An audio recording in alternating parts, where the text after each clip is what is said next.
Welcome to We Are Venomaniacs, the Venom site's official podcast for all of your symbiote news, reviews, and point of views. In this podcast series, a few of the fan club's esteemed and brave members take to the airwaves to discuss symbiote-related comics, movies, cartoons, games, and more. We also provide new updates on fresh media and merch, all, of course, about symbiotes all the time. Every so often, we'll go deep into the canon and mythology of symbiote comics. Have you ever wondered why symbiotes are weak against fire and sonics, or how all the seemingly conflicting interpretations on symbiote culture or history all fit together? Is Mania a clone or a spawn of Venom? We'll get to all of that and more in due time. For now, let's get you up to speed. What is the Venom site? The Venom site, or TVS as you'll sometimes hear us call it, is the internet's premier and officially recognized fan club for all things symbiote. If you like Venom, Carnage, or any of the other countless symbiote characters, the Venom site is your central hub to connect and geek out with fellow fans and get the latest news on symbiote merch and media. What is a Venomaniac? If you like anything symbiote, Venomaniac is a fan-made nickname for symbiote fans, originating straight from the Venom site's own community. Now that all that is out of the way, let's get to the part that you are all waiting for.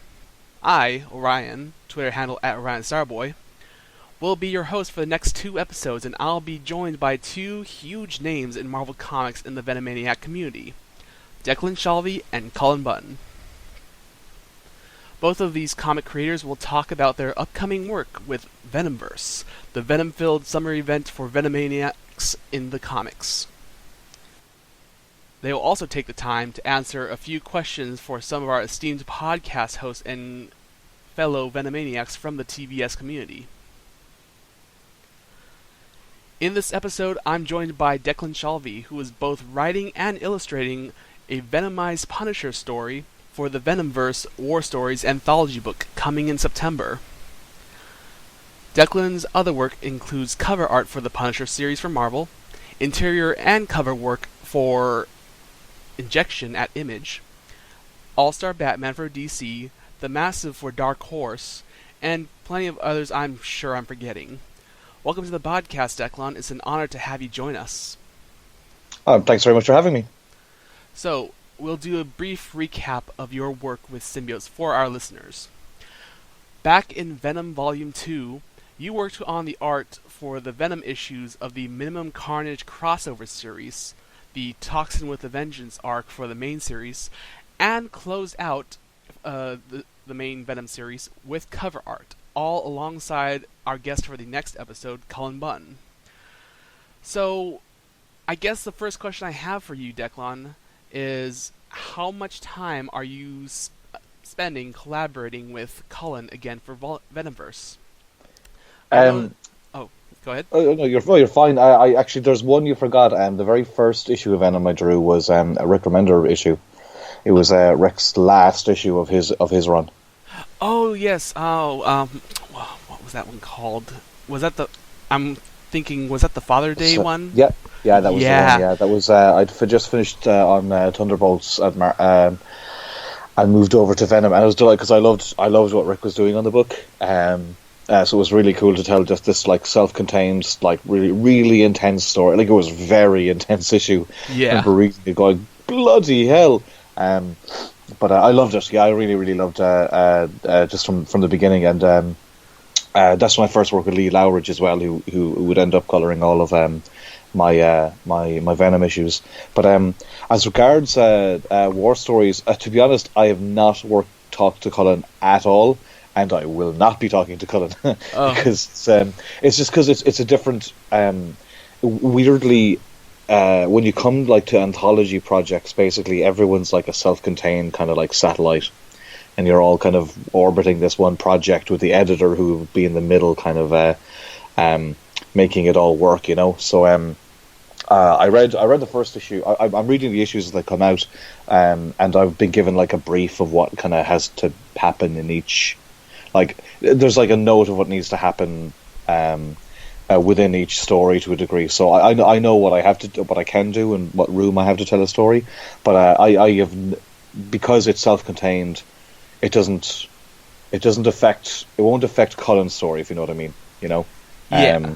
So I think what basically I'm getting to do is just tell a little pocket universe story about this character that will ultimately feature in this much larger story. That's the best I can tell, because again, as freelancers, you generally don't really know unless you're told, you know. Yeah, so what it sounds like is it's almost a supplemental story where this Venom Punisher character is we might see him in the main Venomverse event, but your story is kind of like the Edge of Venomverse type of stories that are publishing right now, where they're telling stories of these Venomized characters that will show up, even though the Edge of Venomverse stories are about characters that will be on the main Venom team, as I understand it, for the main Venomverse event. So I guess we can say that your War Stories story with the Venom Punisher is a lot like the Edge of Spiderverse stories back during the Spiderverse event, which this event is influenced by, I would say. Yeah, that's a fair comparison, I guess. I mean, for a lot of cases, I mean, it's you know, I wouldn't be able to handle anything bigger than what was offered. I mean, if they said, "Hey, do you want to do a much bigger thing?" I'd be like, my main job is injection, so anything like this is on the sides. The editor, Devin Lewis, just asked, "Hey, you know, would you have any interest in writing and drawing?" And writing and drawing is kind of something I want to be concentrating on. You know, Venom. I loved working on Venom. I love Venom. I love Punisher as well. So it was just kind of you know, I got to write, I got to draw, I get to draw Punisher, I get to draw Venom, and whatever else I want in the meantime. And it's, you know, it's a fun exercise. It'll be interesting challenge, and working with characters I like. So I took it on, even though I'm kind of too busy. But those are the fun things, like just being able to tell your own little story in what effectively is, you know, it's not going to affect the much larger story in regard, like, you know, there won't be a plot point in what I'm doing is going to affect Cullen, but those are kind of all the better, because if you're enjoying that story, you can always just kind of go and just scratch and see and discover a little bit more about each character. That's great. And like I said, you worked alongside with him, with Cullen, during the Venom stuff. What drew you back to creating Venom stories for the upcoming anthology? Well, it was just it was the opportunity to write and draw.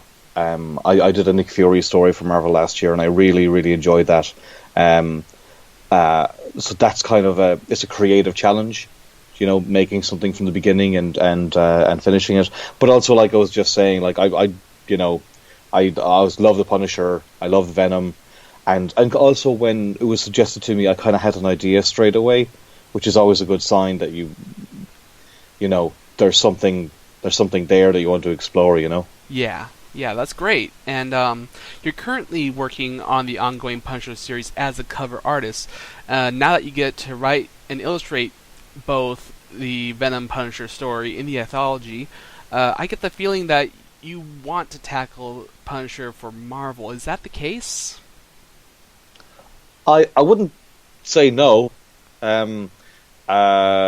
I know I would. I there's certain characters at Marvel I'd love to have a proper run on, like Daredevil, Punisher. I mean, I did Moon Knight. I do really like those street level type characters, you know, and Punisher would be a really, really cool one to do. I would weirdly something like I would be very nervous with Punisher though, because Punisher has some really hardcore fans. Like much like Venom. Yeah, I mean, you got the experience of us Venomaniacs back during the original Venom run, so. yeah. I remember I'd be because, you know, there was the dedicated site. I would check out the page and see the comments, and some people weren't very nice. But you know, what are you going to do? That's pretty much You know? the general comics fan communities online. You get a bunch of, you know, angry voices, but they all drown out. Even though it might be a few, they mostly drown out the voices that say, "Hey, you know, you're doing a great job." So Oh yeah, you'll naturally always the negative comments always glare out more than the positive. I try not to be too affected by either, really. yeah, It's always nice hearing nice things, of course, but you can't pay too much attention to those, and you can't pay too much attention to the negative things too. Because I mean, I have a love-hate relationship with readers in the way that as a fan, I might want I don't know. Uh, well, you know what it was, I think, as well, is that so many fans wanted Eddie Brock back so bad, and we weren't. Eddie Brock was not Venom. I quite like Flash Thompson as Venom personally, so I was happy with what we were doing, and I liked what we were doing. And I think it's always easy to say, "Oh, I wish it was the way it used to be," but if everything was the way it used to be, stories would not move forward, and there would be no change, and things wouldn't be interesting. Now I know Eddie's back now, and I haven't read those stories yet, but and that's fun and that's great. Like, I'm glad Flash had his time, but I think people are going to look back at Flash as Venom and just see what a really good idea that was. yeah. Sorry, Yes. I'm not sure. I'm not sure I answered your question there. Sorry. Oh no, you did, you did. Yeah, definitely. There's still a lot of love for Flash. Even when Eddie came back officially with Venom number 6 and number 150, there are still a lot of people who are like, "Man, we want Flash back." And I understand that. Like, I'm both an Eddie Brock and a Flash Venom fan. More so Eddie Brock than Flash, but I still love Flash, and it was sad to see him go. Even though I've said before a few times that his tenure was ending in my eyes once he went to space. But anyways, so with your Venom Punisher creation, do you think that's something that you'd want to continue past the anthology? That's that's interesting. I don't know. I sometimes I think that the more you expand, these ideas are fun. A Venom Punisher is fun. It's a fun idea. I think after a while, there's something. The way the pitch I had for the story was something that would be very, in a way, would conflict with what Frank would normally do, because of the influence of the symbiote. And I can get away with some stuff because it's a one-off short story. If this was a bigger, more a more elaborate story, I think Marvel would end up trying to be a little more careful, and I think like there's some random elements like SpiderGwen has been like a massive success, but I wouldn't want there to be I wouldn't want the Venom line to expand too much. You know what I mean? Yeah. I think sometimes it dilutes the core elements of the character, and they can get lost sometimes. I'm not saying it's no criticism of this event. Like this event sounds like dead fun, but I would not want this to be the norm as such. Yes. It seems like Venomverse seems to be a real celebration of the symbiotes and Venom and what you can do and the twist of the character. And I think the symbiote's such a bloody great idea, what you can do with it. But I think if more was done with it, I think it would make what's happening less special. Yeah. Does that make sense? Yeah, I understand that. Yeah. That's just one of those questions like, oh, we want more. But yeah, definitely not giving into that urge of creating more just for the sake of creating more, because that would just, yeah, like you said, it would dilute how special the actual story was. And yeah, I think I would if I was drawing Punisher and there was an arc where he was taken over by the symbiote. That's more interesting to me, because then he's got to fight it. He's got to, there's conflict there. Whereas if it's just about him being that, I'm not sure I would be as interested in that story. Yeah, it's.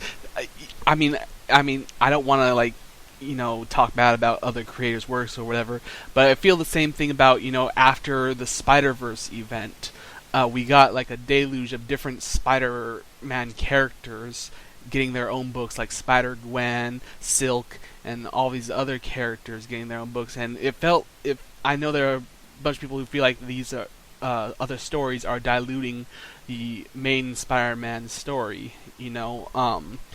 But there's also the opportunity of creating fans for these other characters. There's a big fan base for SpiderGwen. There's a bit of a fan base I'm not too familiar with Silk, and of course there's a fan base for Miles Morales, Spider-Man. But yeah, definitely Venom Punisher, I guess, would be kind of in the same situation where if, you would get a bunch of fans for Venom Punisher, but I don't think it would do him any service to give him more than what you're already going to give him, and then maybe down the line another guest appearance or something like that, just to keep fans interested. Yeah, like I am people agree with me, but I or disagree with me, but I feel like there's no such thing as a bad idea. No. I think it's just the execution. Yeah. And I think SpiderGwen is a stupid idea in that it was a very, correct me if I'm wrong, but as I recall, it was just like a variant cover. But like Robbie Rodriguez and Jason Latour came with this really cool design or whatever, and it just sparked the fandom. So, I'm not putting down Spider-Gwen. I'm just saying that like the idea itself was like, what? Like a bloody cover, just a cover costume is what sparked this stuff. But look what it sparked. I mean, Spider-Gwen, it's coming up in its 25th issue soon. Yeah. It's doing its own Venom story. I mean, I think that stuff is great because you had the right set of creators telling an interesting story, and it's got its own dedicated, really like a hardcore dedicated fan base, just like Venom does. Yeah, and that really speaks also to the whole mythology of Venom. When you look back, Venom was originally just a different costume for Spider-Man that was living, but it wasn't much more. Once they got rid of the costume, fans liked it so much that Marvel decided, hey, we gotta bring this costume back, and we just make a villain out of it. It's funny how like really stupid reasons, and again, I'm not saying these people are stupid for doing it, but the motivation is just popularity or fan buzz, or like Marvel aren't from best I can tell, the editors there are just trying to do great books, and they don't they work in a structure where they don't necessarily get to do all the books that they want, or the sales dictate certain things. So if they can get to do a fun book that fans are passionate about, they love that. That's why and I can understand what you're saying after Spider-Verse with all the different kind of Spider-Man iterations, but I don't think any of those weakened the concept of Spider-Man himself. Spider-Man's still Peter Parker.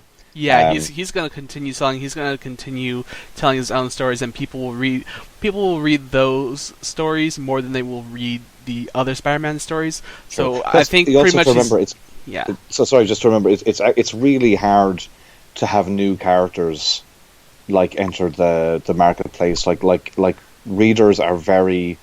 They seem to just not really want to get on board with new characters. I think that's maybe why you find a lot of newer characters are tied to a franchise that you'd know of, so people.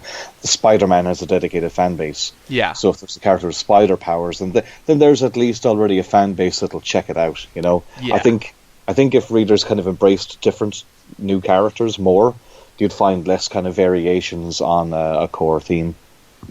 Yeah, definitely. So, what are some of your inspirations for writing your Venomverse story? I don't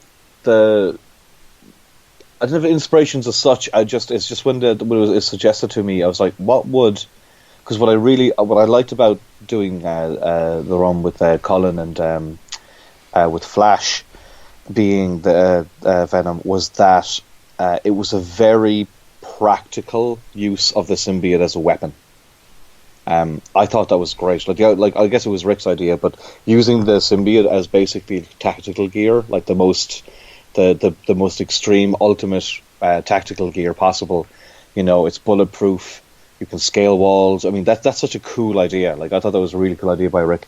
So kind of similar to that, I was thinking, what if my idea is essentially if Punisher had no weapons, all he'd really need is one. Yeah. If he had symbiote, he would not need any other any other weapons, because the symbiote is the ultimate weapon. And when you have a loaded gun, what do you do with it? And that's, of course, a great thing for Punisher, because that's what he does. You know what I mean? Yeah. So I don't want to give away too much, because it's an 8-page story, so it's not, there's not a huge amount of meat to it. It's kind of, you got to try find like a simple core idea of what you like. And as an artist, I definitely need to find out like what's going to be a visual that's going to grab the reader. And I only have 8 pages, so there's going to be 4 splash pages. I need to inject as much story as I can and make sure I can balance that with like making it a real bombastic kind of interesting kind of take on it. Yeah. And was the previous incarnation of Punisher Venom, who appeared in What If Volume 2, number 44, an influence? Actually, it was not originally, because I had my take, but then I think Devin Lewis was telling me that Nick Lowe, who's the head editor of the Spider-Man office in Marvel, he had mentioned that he loved that story, and I was like, oh, okay. And they were saying like if there's a way you could link it, that would be cool, or if not, don't worry about it. And the way I see it, if you're working with like characters that are in Marvel comics, they own the characters. It's my job to take what they want and do the best job that I can to tell a good story with that. Sometimes you might butt heads or whatnot, but in my experience, I try and please editors as much as possible.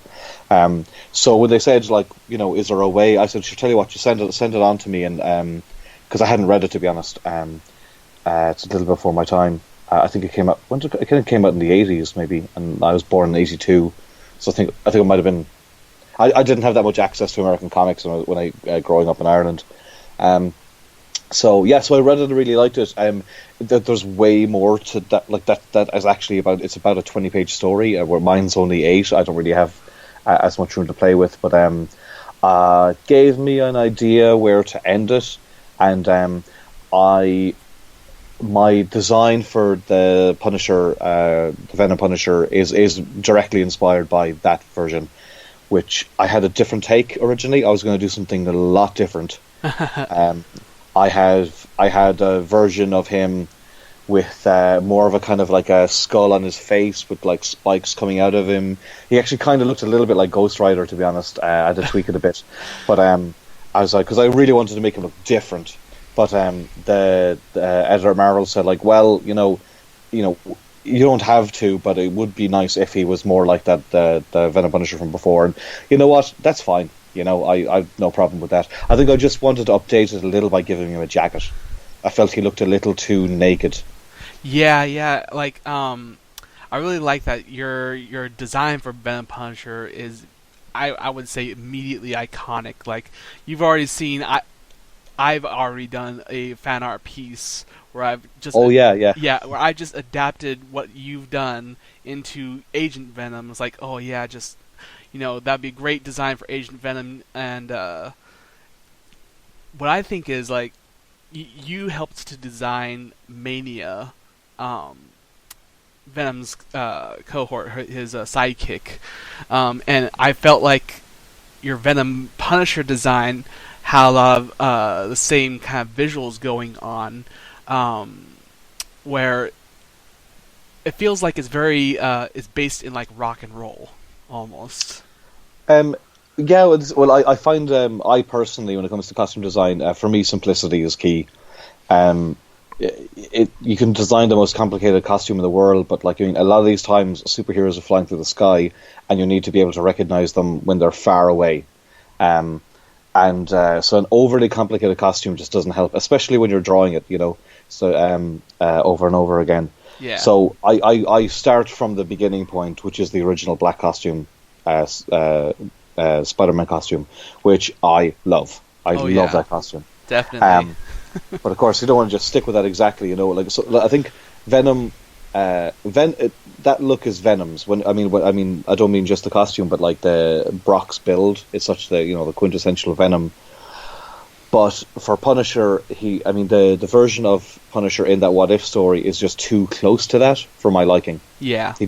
He just looks like Venom with boots to me, and I didn't really like that. So that's why I went with a very different version, and then I kind of found a kind of a compromise between. So basically, my version is that costume, but with a jacket on top. Yeah. To follow where those the kind of spider legs go. So similarly with Mania, I definitely started with that black costume, and I wanted to make. It definitely has a more of a kind of a punk edge to it, but I mean, she wasn't a very punk rock character, but she definitely had an attitude. And I wanted to make a costume that, again, wasn't just a costume. That's what I kind of wanted to make a very recognizable silhouette. Yeah. Because, Venom is a circle, basically, with his eyes. So is Spider-Man, so is a lot of these characters. SpiderGwen is a hood. I wanted there something to be like, if she's a silhouette, we know who it is. So she has that very distinctive kind of like spiky head. Yeah. And because of the spiky head, I kind of like, push it in some places too. You have to be careful with like kind of elements like that where it doesn't just take over the whole design, Yeah, definitely. Plus, I think I gave her that belt as well, because if she's swinging through the city and whatnot, sometimes it helps when you're drawing characters that they have like a cape. A cape is great because you can really show the motion. Indicate motion and stuff. Yeah. So if you with the little belt, that means if it kind of like hooks off her in certain directions, again you get that sense of motion. And that's what's going to be great about your Punisher design, is like just that jacket, that open jacket. I can already imagine it like flowing through the wind when he's leaping across buildings and everything. Yeah. I mean, I'm actually writing the story today, so that's definitely gonna. I've written that panel. Oh, so Venomverse War Stories is pitched as an anthology book.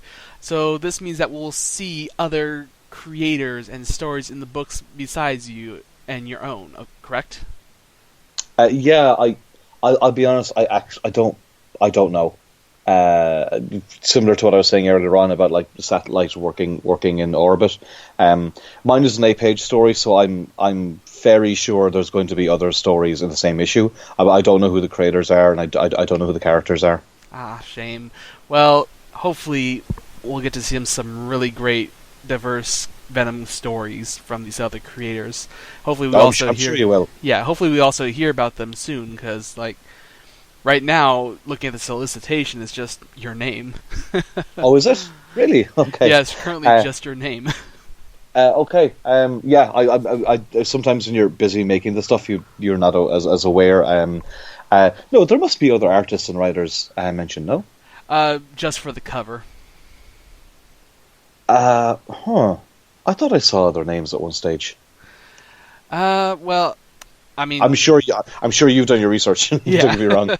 Yeah. So looping back around to your previous work on Venom, if you ever got the chance, how would you handle Mania again, either just as an artist or a cartoonist? And would you want to come back to Mania? Yeah, I that was the one thing that really bummed me out about leaving Venom, because we just created Mania. I really liked, I like coming up with character designs. I like coming up with characters, and I was really cool to feel like we were adding to the Venom mythos as such. You know what I mean? Yes. So yeah, I was really excited about that. But what are you going to do? The book ended. So yeah, I'd liked drawing the hell out of Mania. I'd love to have a go at it again. I'll be honest, I stopped reading Venom when I left it because it was just kind of tough. Yeah. I mean, not really tough. I mean, I think I read that. I did read the last issues because I was doing the covers for them as well. Yeah. But so yeah, I think I finished through on the book, but I didn't read Robbie's book or anything. And I remember seeing her on some covers. I thought that was great, but I don't know where she is right now. I don't know what's going on with her. Yeah. But, most recently, we've seen her near the end of Robbie's book. she was kind of having troubles with the whole demon possession thing, and Flash returned to Earth to help her out with that, and that's kind of where that ended before Flash lost the symbiote, and we saw in Venom number 150, we just saw a brief little shot of Agent Venom and Mania beating up some demons, and that was about it. So hopefully Cullen gets to have some time with her in his Venomverse series, because we've seen her in cover art for the Venomverse series. So okay. Yeah. Oh, and by the way, I was just looking up solicits, and I see for Edge of Venomverse War Stories issue 1, it's written by Cullen, myself, and Magdalene Visaggio, and art by myself, Tana Ford, and Anna Paula Martello. Oh, so okay. It looks like there's 3 stories. I'm guessing Cullen's telling the main story, and then there's 2 backup smaller ones, one of which is mine. Okay. Oh, hopefully. Oh yeah, here it is. Sorry. Yeah, because Venomized Rocket Raccoon is the other. Is the Oh, okay. I somehow missed that, because I only knew about your Venom story, your Punisher story from that one. You're letting down the good people at the Venom site. I know. Shame. Alright, so finally, I love exploring the works of Venom creators outside of Venom Comics. What would be some of the comics that you think Venomaniacs would enjoy, that you created or worked on? I think you quite liked Moon Knight, didn't you? Oh yes, well, he's like my other favorite character, of course. Yeah, that's. I was glad because when I went to Deadpool after Venom, and then I was really surprised to see so many Venom fans were really into Moon Knight. I was like, oh, that's great. But yeah, Moon Knight. I did a 6-issue run with Warren Ellis on Moon Knight, which is probably the best thing. Well, definitely one of the best things I've ever done, and they're all self-contained, really crazy stories. I would highly recommend that. And also, Injection is a book that I'm currently doing with Warren, which is a kind of a weird science fiction mythology. It's kind of got a bit of everything in it, really. It's got magic and myth and science and spy tech, and it's a typical Warren Ellis crazy insane book. But that's kind of my main job at the moment, and I'm loving that. That's great. I should also, if you don't mind me saying so, I'm also writing a graphic novel at the moment. Image Comics are releasing. It's like an Irish crime graphic novel. There are no symbiotes in it, but but if they like the writing in the Punisher Venom story, then that book will be out in September. And what's that book called? Oh, it's called Savage Town. Savage Town. Yes, I've seen you post some images on your Twitter about that, so it looks really good. And thanks, man. Yeah, and could you give us a brief summary of what Injection is all about? Sure.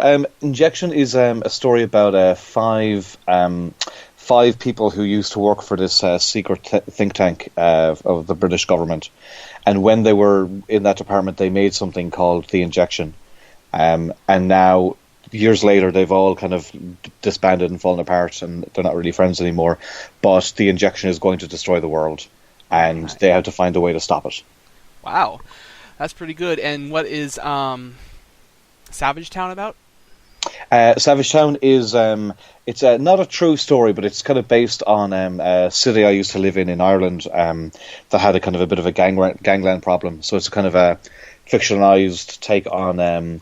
It's basically an Irish gang story. With this one guy, Jimmy Savage, he's kind of a small time gangster, and he kind of gets into bigger piles of trouble as the book goes on. But it's a weird book because it's all written in. I'm sure your listeners can tell I have an Irish accent. Yeah. It's all written in the local accent, and it's. I'm just trying to tell a really authentic, kind of a very Irish story, So I think maybe there'll be a lot of people in America who are maybe from Irish descent that might be interested in picking it up. Excellent. And what are some comics that you aren't involved in, but that you think that we'd enjoy? That's a good question. It's just finished recently, but I don't know if you've read Chris Somney's Black Widow book. No, I have not. Oh, it's amazing. It's amazing. I love it. It's absolutely fantastic. It's like really amazing storytelling. I've seen the art on it, and it looks pretty amazing. Oh, it's fantastic. No, you gotta check that out. It's always a hard question. Whenever somebody asks what I'm reading, I'm scanning my brain because there's so much I'm reading, and you're just trying to remember what really stands out. What's am I reading right now? What else? I'm just thinking of everything I can remember is already over. Vision was amazing. I don't know if you read that. That was Tom King and Gabriel Hernandez Walter. Hawkeye, actually, I don't know if you've read that. The current Hawkeye run is brilliant. With that's the Kate Bishop one, right? Yeah. It's Kelly Thompson's writing it, and Leonardo Romero is drawing it. I support it because my fiance actually colours the book, but I just checked it out myself, and I just thought it was brilliant. It was one of the best comics I've read in a while. I thought it was really, really excellent. Also, Jordy's your fiance. Yep. Well, congratulations, man.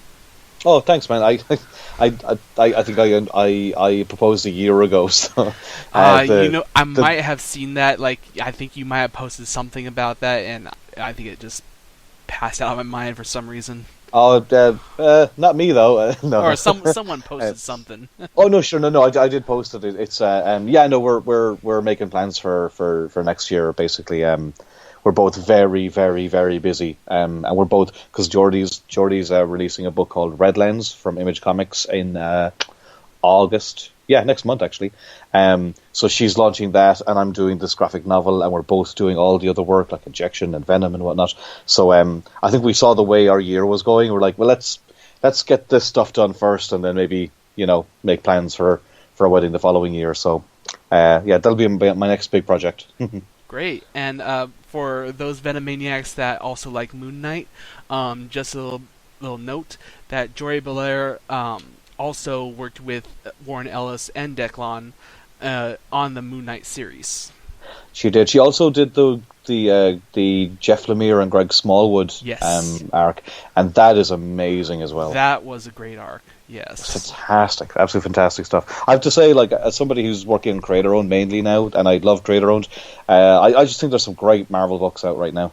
Oh yeah, definitely. We're, even though it's maybe a small percentage of most Marvel books that are getting these great creator-owned creators who do their own creator work.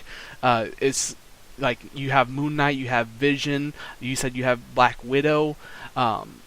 Those are all great examples of creators who do creator-owned work coming to Marvel to do this work, and it's becoming fantastic. Yeah, big time.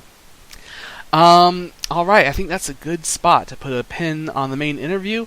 Now let's get on to the part where it's unfortunately a bit short. I and a few of my co-hosts took to social media to invite other Venomaniacs to submit questions and comments for you and Cullen for the podcast. Sadly, we didn't get many questions for you, and most of the other questions for Cullen were the standard, is this character in Venomverse kind of question. I try my best to compensate, of course, with the previous questions, but luckily we have at least one good question for you from TVS Venomaniac, Black Suit Chris, who asks, who is your favorite symbiote to draw?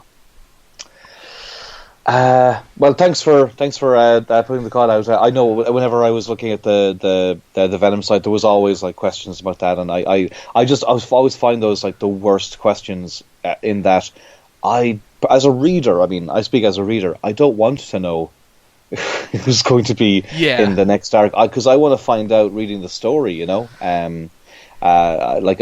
Mania going to be in it? I don't know, but if she shows up, I'm sure I'd want it to be a surprise. And what's worse about those questions is it's a simple yes/no question, and so you can't really go off of anything. Yeah, exactly. There's nothing to really say after that. But anyway, favorite symbiote to draw.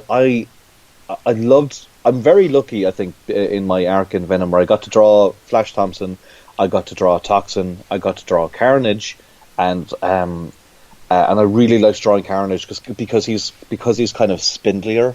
Yeah, You No, drew I really liked. like your Sorry? style on Carnage was really great. Like he was like Oh, thanks, man. almost like emaciated, twisted, very alien looking, very nice. Yeah, no, that's what I mean, because I'm a big Mark Bagley fan, and I loved how he drew Carnage. I loved how he drew Venom. I mean, I have that original Lethal Protectors series that he did years Great. ago. Yeah, that's Um, one of my favorite series as well. yeah, no, yeah, that's what I grew up on. But it would be a tie between like, and I liked drawing Toxin too. I got to do my own kind of take on that because Kev had drawn this very like extreme version of what Toxin was, and I think we were looking to do a more since he was bonded with Eddie, make him slightly more Venom-like. Yeah. So I tried to tweak his design to be, without using the big spider, but making him slightly more reminiscent of the original Venom costume. But I have to say, at the end of that arc, getting to draw like proper Venom when he bursts through the floor, Mm-hmm. And it's the original Venom costume. I was delighted.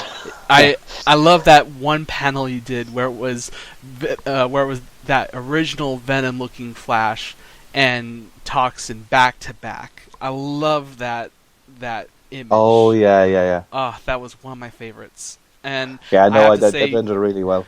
I loved your take on Toxin, or as I like to call him, Broxin. Right. Yeah.